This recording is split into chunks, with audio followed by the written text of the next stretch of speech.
Assalomu alaykum, qalaysizlar? Kelajam. Kelin bola, qalaysiz? Iyi, yaxshimisiz? Yaxshi. Nima bu? Qaynisingizmi?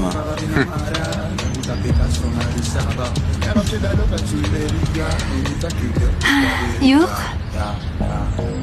Ha, Men o'xshamagan muhabbatlarman Yusuf akani. yo'q. Bu shunaqa muhabbating bormi? Qanaqasiz? Yaxshi, bo'ladi. Menga qarang. Mabodo ey degan qarindoshingiz yo'qmi sizni? Yo'q, unaqa qarindoshim yo'q. Meni ikkinchi xatoyim bo'ladi. Menda xato yo'q. Ha, yaxshi bexato ekansiz. Demak, tabriklayman. Mana Yusuf xonim ichdi. Shu joy mana siz uchun tayyorladik.